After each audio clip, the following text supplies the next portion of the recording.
Kembali lagi di Cerita Cinta Channel. Jangan lupa like, comment, and subscribe ya. Terima kasih.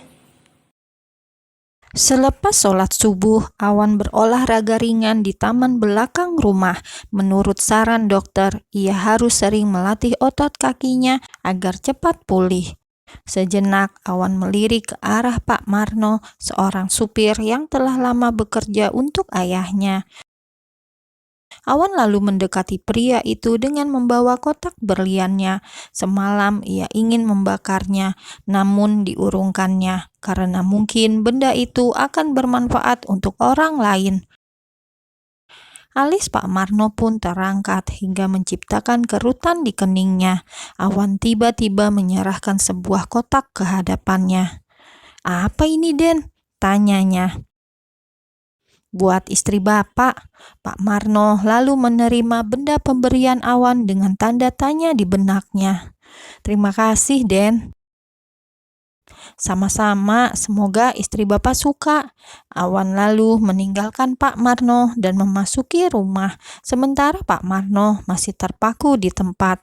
Karena penasaran, ia membuka kotak tersebut yang membuat matanya terbelalak setelah melihat isinya. "Den!" teriaknya dengan raut muka tak percaya. Namun Awan hanya merespon dengan melambaikan tangan. "Aduh, si Juminah mimpi apa semalam sampai dapat berlian? Moga nggak dijual buat beli minyak goreng." Pagi ini, Pelangi sedang memasak bersama Ibu dan Bik Minah. Ibu Sofi menanyakan banyak hal tentang memasak. Ia juga memberitahu tentang niat baiknya untuk berhijab. "Oh ya, Priska sudah tidak pernah ganggu kamu kan?" tanya Bu Sofi sesaat setelah selesai membuat sarapan. Sambil menunggu yang lain, mereka duduk berdua di meja makan. "Tidak, Bu," jawab Pelangi seraya tersenyum. "Syukurlah, soalnya dia itu agak nekat anaknya. Ibu takut kamu masih digangguin." "Kalau Awan bagaimana? Apa masih sering ketemu Priska?" Kata ayah, Awan jadi pimpinan proyek untuk hotel keluarganya Priska. "Ibu dengar dari Priska? Katanya pembangunannya gedung hotel itu akan dimulai. Artinya Awan akan sering keluar kota dan ketemu Priska di sana." Pelangi terdiam. Tiba-tiba teringat kembali pada temuannya semalam. Tak dapat dipungkiri, rasa sakit itu masih saja ada meskipun berusaha ia tutupi. Melihat wajah menantunya yang tiba-tiba murung, Bu Sofi pun mengusap bahunya. "Maafin Ibu, Pelangi. Ibu tidak bermaksud menakuti kamu. Ibu cuma khawatir kalau Priska masih mengganggu rumah tangga kalian. Kamu tahu kan seperti apa perempuan itu?" Pelangi kembali merenung. Kenapa Mas Awan tidak bilang kalau mau keluar kota dengan dia? Awan melajukan mobil menuju kantor setelah mengantar Pelangi pulang ke rumah terlebih dahulu. Sepanjang perjalanan, ia terus memikirkan Pelangi yang lebih banyak diam setelah sarapan. Bahkan saat akan turun dari mobil, Pelangi hanya mencium tangan sang suami, memberi salam, dan masuk ke rumah. Benar-benar tidak seperti Pelangi yang biasanya bersikap sangat lembut yang membuat Awan jatuh hati di setiap harinya. Hanya butuh waktu sekitar 30 menit, Awan sudah tiba di parkiran kantor. Sebelum turun dari mobil, ia meraih ponsel dan mengetikkan sebuah pesan. "Sayang, aku minta maaf ya."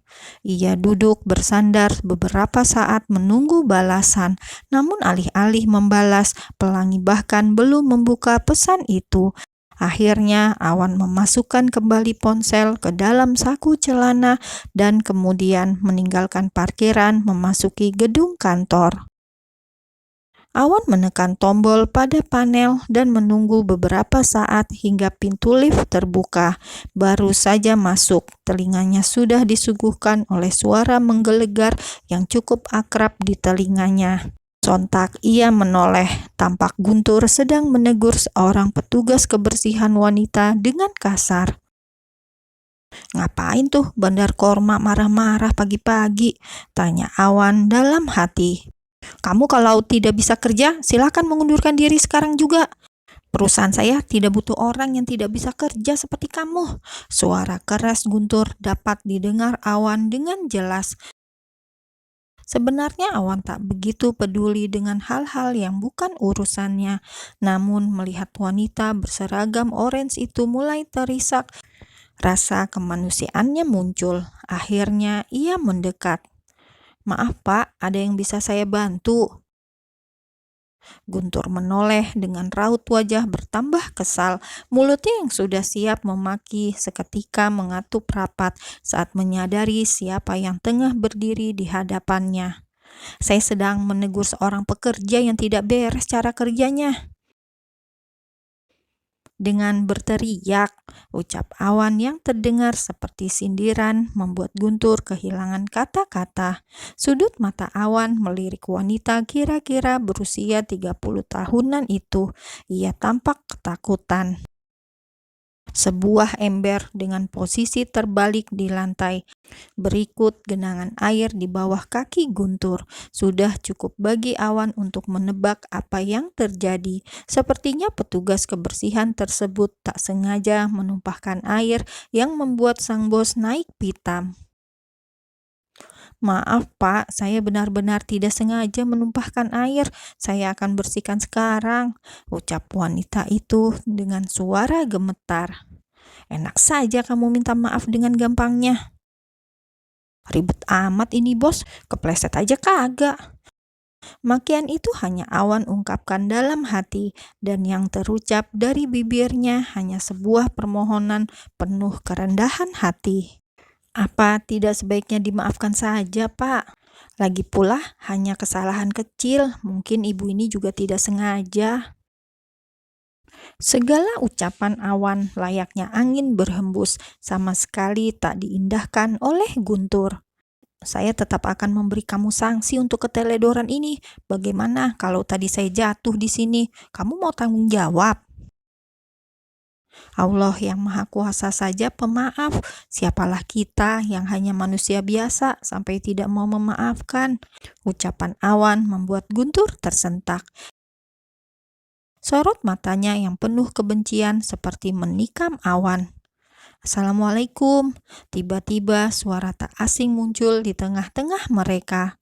Awan dan Guntur menoleh bersamaan.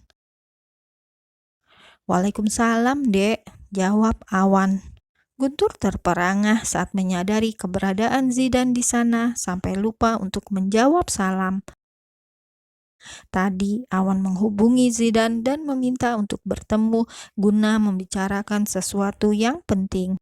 Karena pagi ini Zidan tak ada kegiatan lain, maka ia memutuskan untuk datang lebih awal ke kantor suami kakaknya.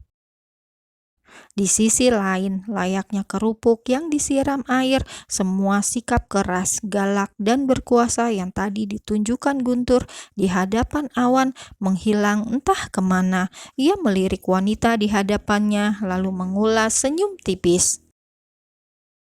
Silakan kamu kembali bekerja, tapi lain kali hati-hati ya, ucap Guntur dengan senyuman ramah. Meskipun terlihat bingung, namun petugas kebersihan tersebut segera mengangguk. Setidaknya ia terlepas dari sanksi berat yang mungkin dijatuhkan sang bos. Terima kasih, Pak. Sementara Awan hanya melirik Guntur dengan ekspresi datar, kesal tentu saja. Tingkah lo ngingetin gua sama uang receh gopean bro, bermuka dua. Ada apa kesini Zidan? Tanya Guntur seraya menepuk bahu pemuda itu. Mau ketemu Kak Awan kak, maaf kalau ganggu di waktu kerja. Sekilas Guntur melirik Awan dan Zidan bergantian, kemudian tersenyum. Ah tidak kok, tempat ini akan selalu terbuka untuk kamu, santai saja. Terima kasih Kak Guntur. Guntur lalu melirik arloji yang melingkar di pergelangan tangan kanannya. Ia menggeleng pelan, seolah sedang frustasi akibat dikejar oleh waktu. Ya sudah, saya tinggal dulu ya, ada urusan penting di luar. Awan dan Zidan mengangguk diiringi senyuman ramah menatap pria jangkung yang kemudian menjauh dari mereka. Setelah kepergian Guntur, mereka beranjak menuju lift yang akan membawanya ke lantai 7 tempat ruangan Awan berada. Sepanjang jalan, Awan terus menggerutu dalam hati dengan tingkah Guntur yang mendadak berubah dengan kehadiran Zidan. "Kamu lihat kejadian tadi kan, Dek?" tanya Awan dengan kedua tangan terlipat di depan dada. "Lihat, Kak," jawab Zidan dengan pembawaannya yang tenang. Melalui mimik wajah Awan, ia tahu bahwa kakak iparnya itu sedang kesal. "Menurut kamu bagaimana?" "Ya, tidak bagaimana-bagaimana, Kak. Yang merasa waras harus mengalah. Memang begitu kan?" Awan melirik Zidan dengan sudut mata yang berkerut. "Apa tidak salah teorinya, Dek? Kalau yang waras terus-terusan ngalah, lama-lama dunia ini bisa dikuasai orang gila." Untuk pertama kali, Awan menunjukkan sikap kesal secara nyata di hadapan Zidan, membuat pemuda itu terkekeh geli. Kalau seperti ini, Kak Pelangi pasti berasa sedang menghadapi anak kecil. "Oh ya, Kak Awan ada apa? Minta ketemu di sini?" tanya Zidan sesaat setelah memasuki ruangan kerja kakak iparnya. "Sebenarnya ada yang kakak mau tanyakan ke kamu." Mereka duduk saling berhadapan di kursi. Awan lalu meraih pesawat telepon dan menghubungi seorang office boy kantor untuk meminta teh hangat. "Soal apa? Kakak kamu itu sukanya apa ya?" Zidan menyembunyikan seringainya mendengar pertanyaan itu. Ia hampir tak percaya sang kakak ipar yang sebenarnya adalah orang sibuk di kantor sengaja memintanya datang hanya untuk bertanya apa yang disukai kakaknya. "Bukannya Kak Awan tinggal serumah, kenapa tidak tanya langsung ke orangnya?"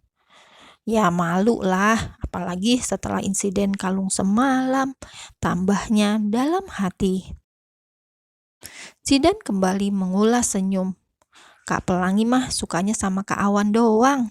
Kalau itu juga gue tahu dan Kak Pelangi itu suka tanaman hias, suka mawar putih, dan suka puncak. Kalau Kak Awan ada waktu, bisa ajak Kak Pelangi ke puncak berdua. Pasti Kak Pelangi senang."